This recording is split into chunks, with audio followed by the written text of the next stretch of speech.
do you feel like being an immigrant is like, do you feel like it's an advantage, disadvantage? Do you feel like having an accent helps you or hinders you? Like, how do you look at being somebody who's like so different? Well, I mean, I don't know, like, but I feel like there's not a lot of people like you, because when I do stand-up comedy, I'm always the only Asian female, like pretty much everywhere. So I kind of use that to my advantage sometimes, and sometimes I feel like a disadvantage. Like, do you feel like you really stand out in the speaker circle, and like, how do you feel about being different? Awesome. So before I forget, the name of the book was Phone Power by George Walter. And yes, to answer your question, you know, I actually leverage it big time. I don't care that I have an accent. I actually use it as a joke, and I always say, "Can you guys hear my accent?" They say yes. And then I say, if you can hear my accent, I want to let you know I may speak with an accent, but I don't think with an accent, right? So because I'm doing a speech and I want it to be effective, I take a longer pause than usual, and then I hit them with a joke. I said, and remember this, a lot of ladies think it's sexy, right? Yeah. And then laugh about that. But just always remember that there's like a funny joke that people say.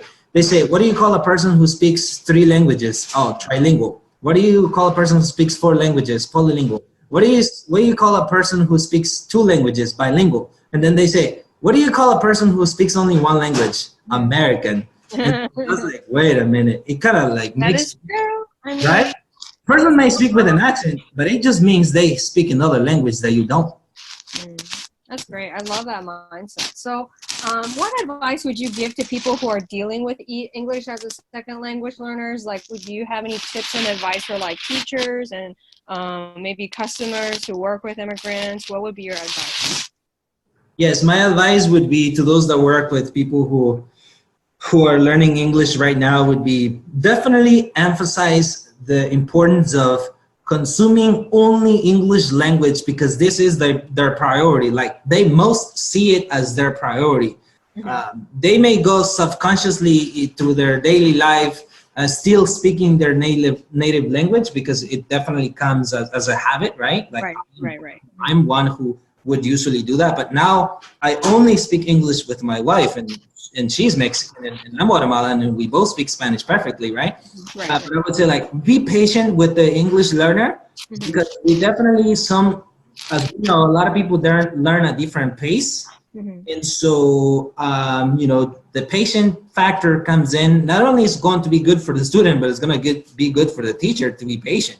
That way they can avoid, you know, angerment moments. And find the right moment to make it entertaining when possible. If the person like messes up an answer, messes up a word, I still mess up a lot of words, you know, but hey, I don't care. I get paid $5,000 every hour I talk, so I don't care, right?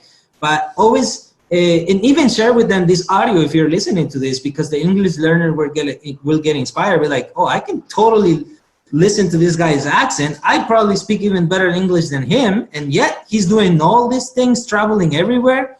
It's going to empower them, because their ego is going to say, I'm better than this guy, so I can do better than this guy.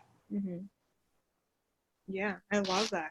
So, because I actually used to teach ESL, and I used to be an ESL student, because sometimes I forget. Okay. You know what I mean? Yeah, because you already know it, and it's just like, oh, yeah, this is what it was like dealing with them. You ever talk to them about phonics? Oh my God, like it's been so long. You remember? Yeah, Hooked on Phonics. That was like, yes, like 2 decades ago, right? Because when I came to the U.S. in 2000, that was all the rage. It's still big. Yeah. How old is your daughter now, by the way? Are you teaching her Hooked on Phonics? So right now she's only practicing Spanish only. Yes, we only talk to her in Spanish, only read to her in Spanish, only watch Spanish TV, everything in Spanish. She only listens to us talk in English, but we don't interact with her in English. And she's almost 2 years old. She's 2 months from being 2 years old. And but my sister and my niece arrived to the United States about 3 months ago. So yeah, they are new immigrants. And this is the first things that I did, right? Like, this is me being the coach, right? This is the learn English fast coaching session. Right? I was like, all right, I said, this is what you're gonna do. Like, all the TV you're gonna watch, everything is gonna be in English. And when I talk to you, I'm gonna talk to you in English, and then I'm gonna translate, of course, because you don't get it yet. but I want you to begin to train your how you hear, right? I want you to train your ear, how you hear.